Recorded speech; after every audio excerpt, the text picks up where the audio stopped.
Welcome to YouTube channel GK GS with Manish sir. आज 7 फरवरी 2024 है और आज के जितने भी महत्वपूर्ण करंट अफेयर होंगे वो हम इस वीडियो में डिस्कस करेंगे। इस वीडियो का पीडीएफ आपको टेलीग्राम पे मिलेगा, जिसका लिंक वीडियो की डिस्क्रिप्शन बॉक्स में है। तो आइए शुरू करते हैं आज का महत्वपूर्ण करंट अफेयर और स्टैटिक साथियों। तो आज का पहला प्रश्न है, दुनिया का सबसे ज्यादा भीड़ वाला शहर कौन बना है? तो लंदन बना है दुनिया का सबसे ज्यादा भीड़ वाला शहर। इसका आंसर क्या हो जाएगा? बी हो जाएगा साथियों। साथियों, लंदन है टेम्स नदी के किनारे। चीन की राजधानी है बीजिंग। चीन की राजधानी क्या है? बीजिंग साथियों। अब देखो लंदन, तो लंदन है यूनाइटेड किंगडम की कैपिटल। यहाँ की करेंसी क्या है? पाउंड स्टर्लिंग साथियों।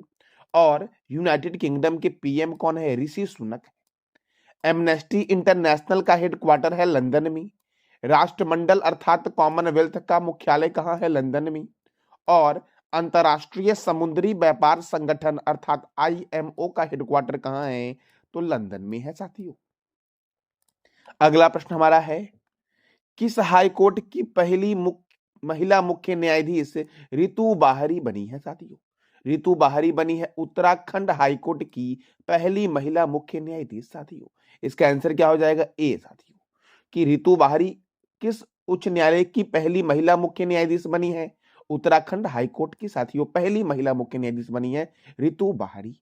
अब देखो साथियों, अन्ना चौंडी केरल हाईकोर्ट की पहली महिला मुख्य न्यायाधीश थी। उत्तराखंड, तो उत्तराखंड की राजधानी क्या है? देहरादून साथियों। उत्तराखंड की शीतकालीन राजधानी जो है देहरादून है और ग्रीष्मकालीन राजधानी जो है वो गैरसैंड है। उत्तराखंड के गवर्नर है गुरमीत सिंह। यहाँ के मुख्यमंत्री कौन है? तो पुष्कर सिंह धामी है। उत्तराखंड में राज्यसभा 3 है और लोकसभा 5 है। उत्तराखंड की स्थापना हुई थी 9 नवंबर 2000 को और यह भारत का 27वां राज्य है स्थापना के अकॉर्डिंग। साथियों, जिम कॉर्बेट नेशनल पार्क कहाँ है? उत्तराखंड में। याद रखना, जिम कॉर्बेट नेशनल पार्क का नया नाम हो गया है रामगंगा नेशनल पार्क। तो देखो, Jim Corbett national park Bharat का प्रथम राष्ट्रीय उद्यान है जिसका पुराना नाम क्या है? Hailey national park. यानी कि जिम कॉर्बेट नेशनल पार्क की जब स्थापना हुई थी उस समय इसका नाम था हैली नेशनल पार्क। उसके बाद इसका नाम कर दिया गया जिम कॉर्बेट नेशनल पार्क और अब इसका नाम है Ramganga national park. Jim Corbett national park की स्थापना कब हुई थी? 1936 में। और यह राष्ट्रीय उद्यान से रामगंगा नदी निकलती है। साथियों, कौन से राष्ट्रीय उद्यान के बीचों बीच से रामगंगा निकलती है? तो रामगंगा राष्ट्रीय उद्यान या जिम कॉर्बेट राष्ट्रीय उद्यान के बीचों बीच से रामगंगा नदी निकलती है। साथियों, आपको बताना है कमेंट बॉक्स में कि भारत का प्रथम तितली उद्यान कौन सा है। ये बताना है कमेंट बॉक्स में साथियों। बस मैं ये बताऊंगा कि भारत का प्रथम तितली उद्यान आपका बेंगलोर में है। कौन सा है ये आपको बताना है कमेंट बॉक्स में।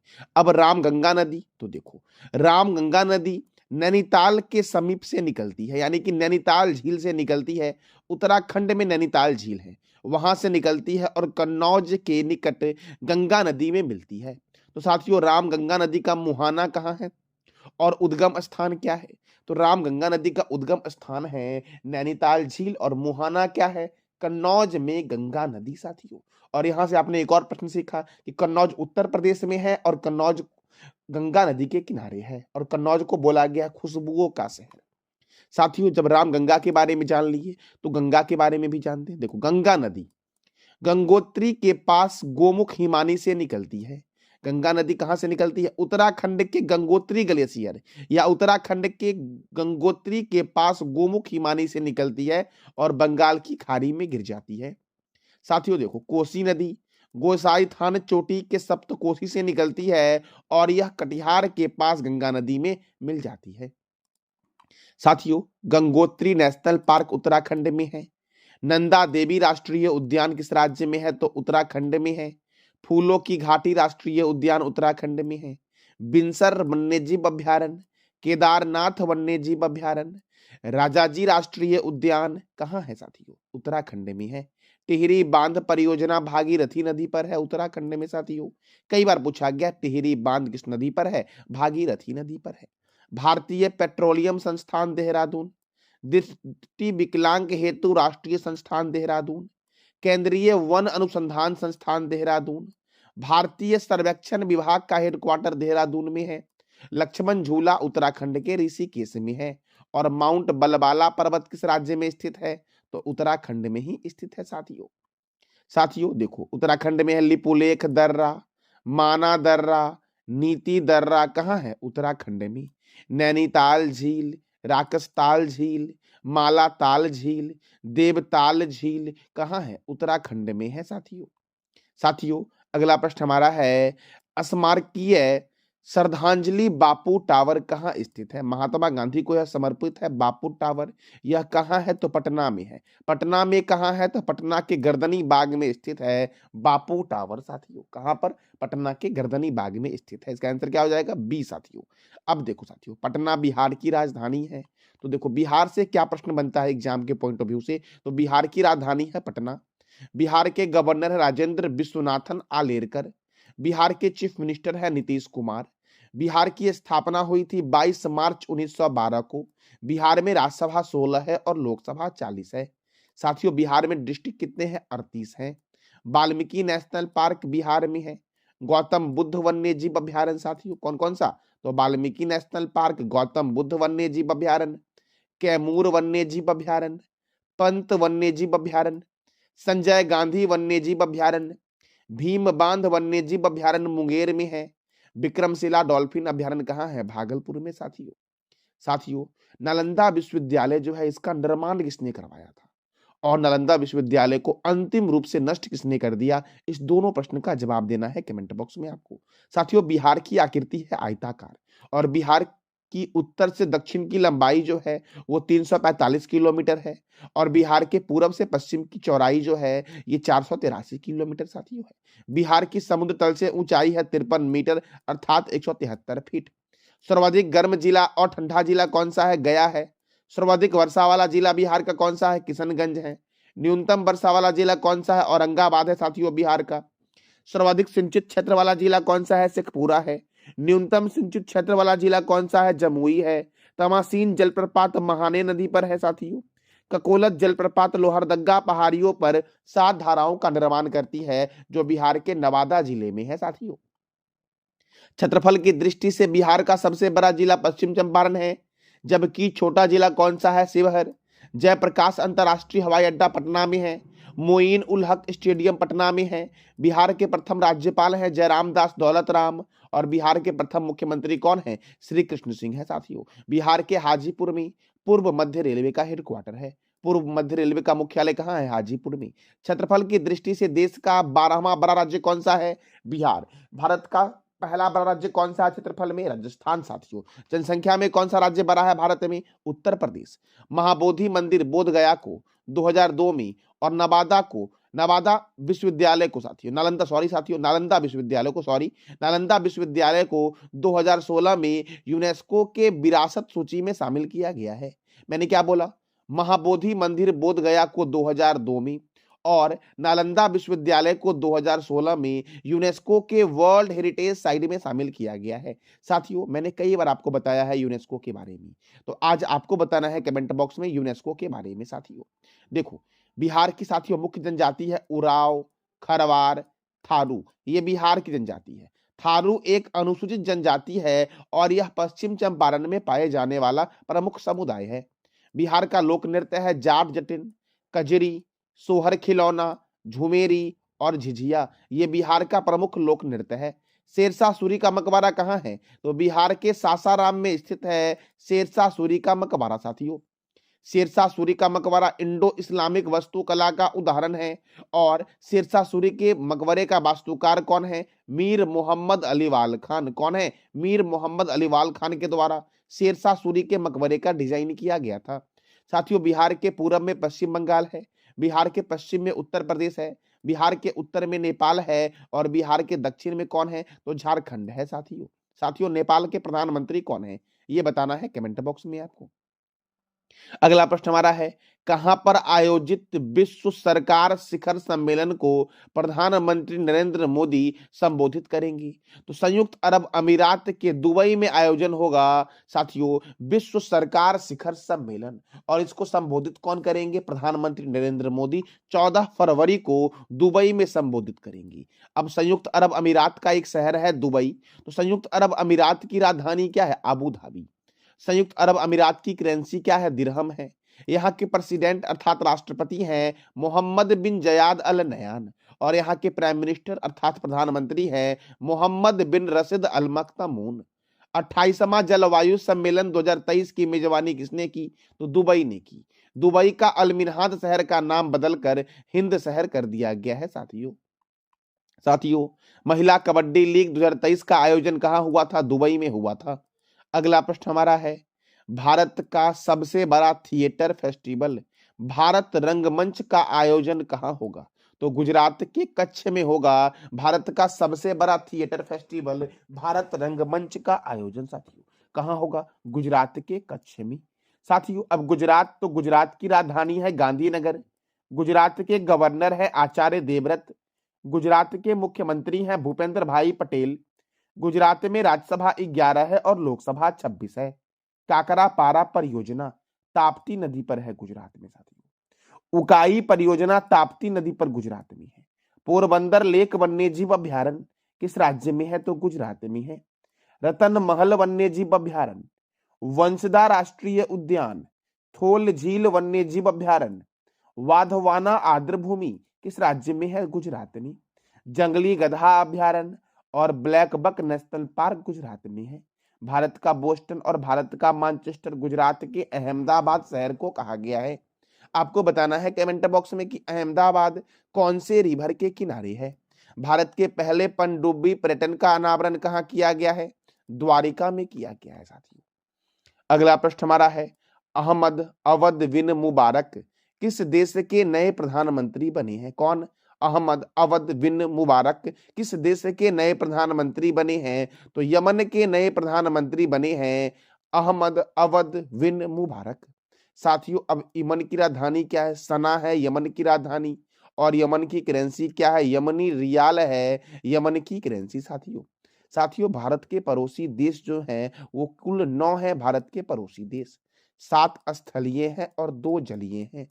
तो साथियों, आज आपका होमवर्क है, आपको बताना है कमेंट बॉक्स में ये 9 देशों के राष्ट्रपति जहां पे है राष्ट्रपति के नाम बताने हैं, और जहां पे प्रधानमंत्री है वहां पे प्रधानमंत्री के नाम आपको बताने हैं कमेंट बॉक्स में साथियों। और याद भी कर लेना है क्योंकि एग्जाम के लिए बहुत ही महत्वपूर्ण साथियों पड़ोसी देश के राष्ट्रपति और प्रधानमंत्री होते हैं एग्जाम के पॉइंट ऑफ व्यू से।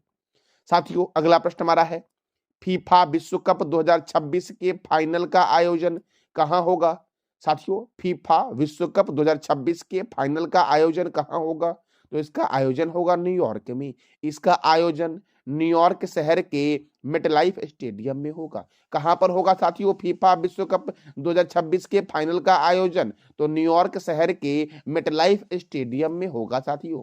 देखो, 2026 फीफा विश्व कप 11 जून को मैक्सिको सिटी के प्रतिष्ठित अजडेका स्टेडियम में शुरू होगा। कहां पर? अजडेका स्टेडियम में होगा साथियों शुरू 11 जून 2026 को।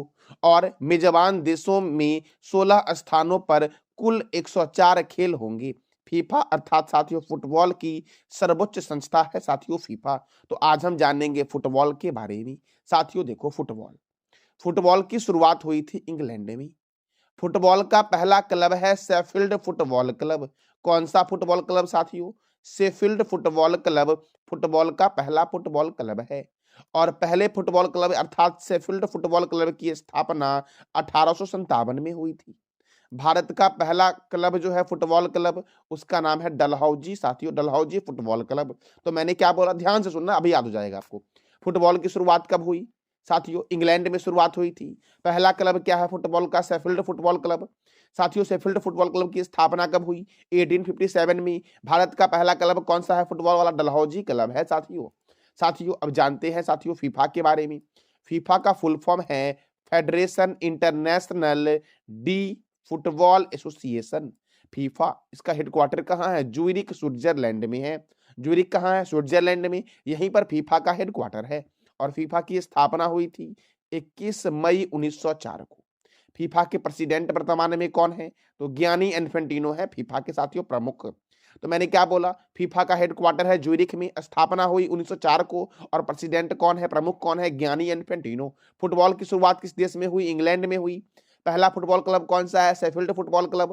पहले फुटबॉल क्लब की स्थापना यानी कि शेफील्ड फुटबॉल क्लब की स्थापना कब हुई? 1857 में। और भारत का पहला क्लब कौन सा है फुटबॉल वाला? डलहौजी साथियों। प्रथम फुटबॉल वर्ल्ड कप जो हुआ था ये 1930 में हुआ था। कब हुआ था? 1930 में। 1930 में जो प्रथम फुटबॉल वर्ल्ड कप हुआ था इसका आयोजन हुआ था उरुग्वे में और विजेता था उरुग्वे और उपविजेता कौन था? तो अर्जेंटीना था साथियों उपविजेता। मैंने क्या बोला? प्रथम फुटबॉल वर्ल्ड कप का आयोजन 1930 में उरुग्वे में हुआ था, विजेता है उरुग्वे और उपविजेता कौन है? अर्जेंटीना। ब्रिटिशों के द्वारा भारत में फुटबॉल की शुरुआत की गई थी 1848 में साथियों। कब शुरू किया गया था? 1848 में ब्रिटिशों के द्वारा भारत में फुटबॉल की शुरुआत की गई थी। साथियों देखो, मैंने बताया प्रथम वर्ल्ड कप। साथियों फीफा वर्ल्ड कप 2022 और फीफा वर्ल्ड कप 2018। देखो फीफा वर्ल्ड कप 2018 जो हुआ था इसका आयोजन रूस में हुआ था और विजेता था फ्रांस और उपविजेता कौन था? क्रोएशिया साथियों।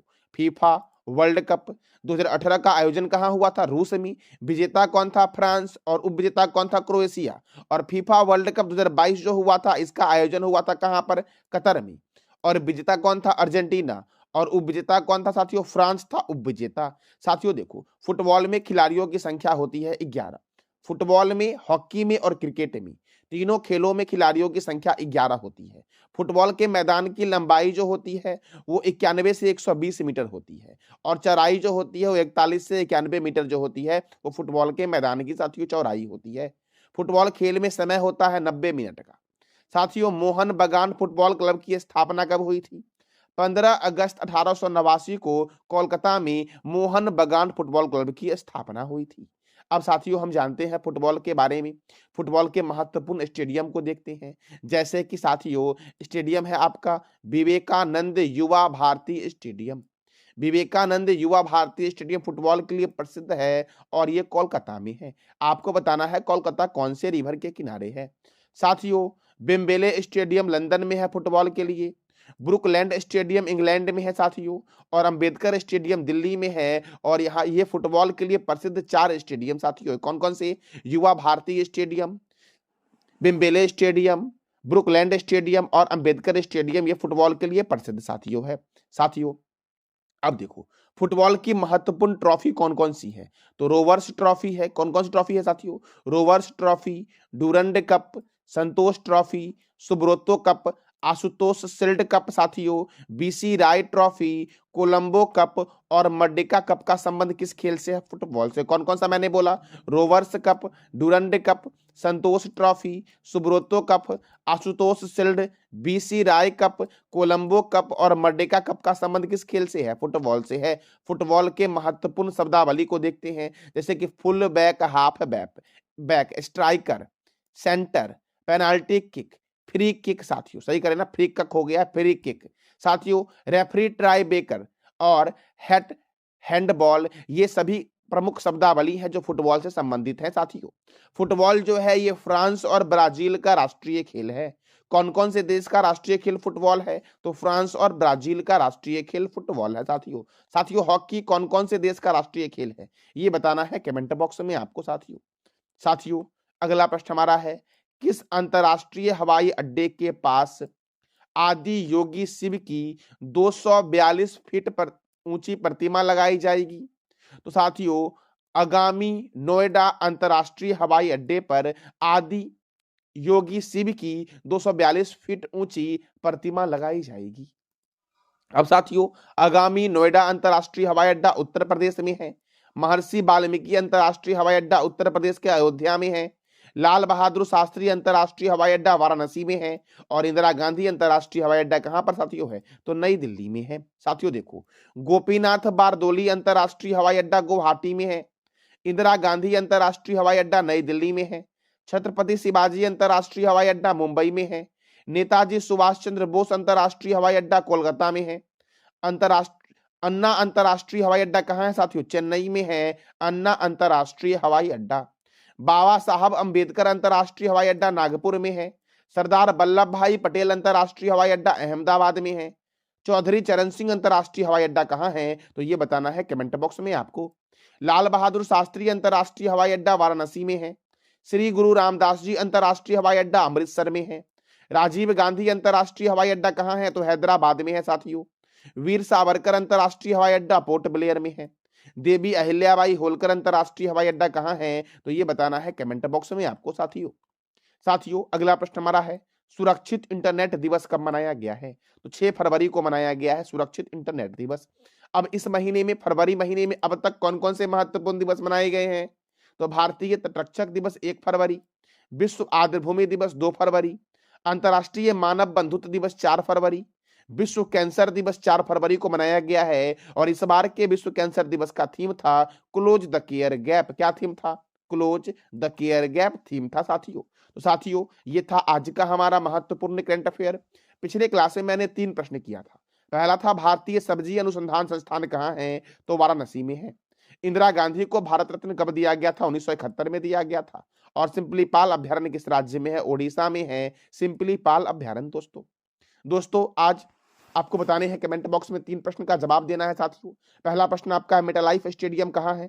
रोवर्स कप का संबंध किस खेल से है? और मोहन बगान फुटबॉल क्लब की स्थापना कब हुई थी? तो इस तीनों प्रश्न का जवाब देना है कमेंट बॉक्स में आपको। साथियों ये था आज का हमारा महत्वपूर्ण करंट अफेयर। जानकारी अच्छी लगी तो चैनल को लाइक करें, शेयर करें और सब्सक्राइब करें। इस वीडियो का PDF आपको टेलीग्राम पे मिलेगा, जिसका लिंक वीडियो के डिस्क्रिप्शन बॉक्स में है। धन्यवाद।